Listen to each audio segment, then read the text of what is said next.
and WWE.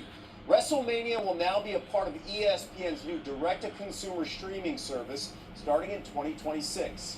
That includes 2 night events like WrestleMania and SummerSlam, plus other WWE premium live events including Royal Rumble, Survivor Series, and Money in the Bank.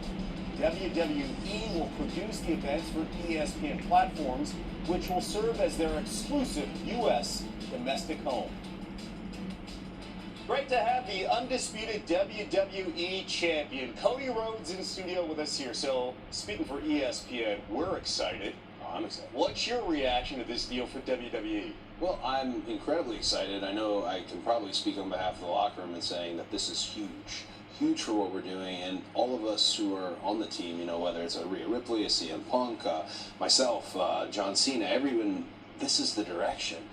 To be able to grow WWE and just put it every possible place it can go. So we're all very excited. Why is this a big deal for fans? Oh, I mean, as a longtime fan myself, I love pro wrestling. I love sports entertainment. The way I think of it, and this is something I actually heard Roman Reigns say one time, it's everything our dads ever wanted. You know, it was something that was a little bit more regional. It was something that was a bit more carnival of an enterprise. And for it to be able to take its rightful place, especially with everything it's doing, you know, in terms of pop culture, to take its rightful place in the home of, you know, sports media, the king and ESPN, that's perfect. All right, let's talk about SummerSlam. Yeah. Okay, that experience at MetLife, 2-day event, over 110,000 each and every night. This experience right here, of course, holding that belt. You guys were in a fantastic battle. What was that moment like for you to celebrate with John on stage? Well, so much of what we look at in terms of sports entertainment, there's this suspension of disbelief in it. You know, what is real, what isn't real, and this is a great moment that's just 100% authentic. I drove this guy around for 2 years. I tried to learn everything under the sun from him. I tried to steal the formula, and he flat out called me out on TV for trying to steal the formula. And to be able to be there in the ring with your mentor, and for him to see you as the opponent, as someone who could potentially take it, and he could trust you to take it, that's just a huge honor. The finishing move, attitude adjustment. Yes, when attitude you experience all the things in the ring, what hurts the most with all of his moves, John Cena's moves? Well, I want to say maybe the attitude adjustment, because I think I took more of them than anyone has in a match and managed to kick out, but it's actually the leg drop off the top rope. Yeah. Because the homeboy ain't small. Oh, no. And that's a lot of hamstring, a lot of glute right to the back of your head, and I thought I wasn't getting back up for a second. Like being a part of that retirement tour for him. I just hope that my parts in it, I could have done them justice. You know, a lot of our fans they have a lot of things they want to see John do, and there was only so many dates, and he's very honest with, this is it. Yeah. I think I'm just honored to be part of it, and again, I wanted him to know when we were just looking at each other, just like you and I right now, that I got it. We're going to be okay. And thanks for everything. That's pretty reassuring. Oh, yeah. Let's go to the next thing here, because in the match, you stood in the center of the ring holding that exposed steel. I did. And hit him with the strut. Did that feel like something with some foreshadowing down the road for fans?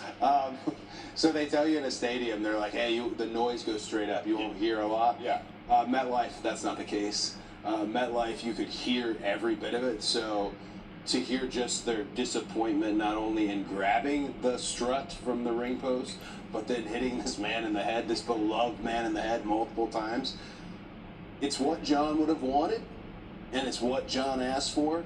But I can't lie, part of me standing there for a second, I never think about that change in character as much as the internet thinks about that change in character, I say. But I can't lie, in that moment, it was a little bit of a, this is kind of fun. And by the way, the hair remains always on point. Oh, As a guy that's aware of the moneymaker at all times. All right, that's a good, and you got a shot of it there. Yeah. How do you maintain the hair? Like, what's the secret behind it? Well, I'm going through this little bit of a phase right now. Kristen, who does hair and makeup for WWE, we started slicking my hair back, and my grandfather, Ralph Rubio, is Cuban. Yep. So now this is my Cuban Cody phase. and it's about as Cuban as I can get. If I get this hair really like dark again, like my natural color, Yeah. I'd be really living it. Would you go back to the dark hair? If we ever go to the dark side, maybe we go to the dark hair. You know? Oh yeah. But here's the trick: don't go jet black. Listen, football season's right around the corner. Yeah. Big day with the NFL, I know. of course with ESPN and WWE. I hear that you were once a Cowboys fan, Falcons, and now you're with the Super Bowl champion Eagles. How did that play out? Well, I love a winning franchise. Stay there in Philly then. Yes, it was very. I have love for the Cowboys forever. My oldest sister Kristen cheered there, so that was a big deal. And Falcons, I was about it. Jamal Anderson, Dirty Bird, Yes. Michael Vick, season tickets. Finally, the Super Bowl, which we all know and love, the most Atlanta thing that ever happened. 28-3. But those are moments that you're like, okay, maybe time to move on. Uh-huh. You know, and I'll always love them. But I go to Philadelphia to do media for WrestleMania 40. They opened it up. That's how we roll. And also gifts for my daughter, which is the way into my heart. Absolutely. Done. She got a little Philly Eagle. I won the title on the 50-yard line. My mom's hugging me in the ring. I'm an Eagle. Forever. That's forever. Yes. Legit. That one is staying forever. There's another team in Georgia in football. The Georgia Bulldogs. Yeah. My co-anchor here, El Duncan, loves the Georgia Bulldogs. Yeah. You're a big Georgia Bulldogs fan. I hear their Right. defense is coming back this year. Yep. It's going to be outstanding. Are you excited about the college football The season? dog's got to hunt. Yep. Dogs got to hunt. Oh, I love me some Georgia Bulldogs. I love me between the hedges football, and I feel like they've never let me down. I feel like you're very right. The defense is back. Yes. It's going to be a very good season. Cody, it's been a great day. Yeah, thank you so much. Congratulations. Yeah, thank you. Appreciate you. Yes, Thank sir. you so Thank much. you.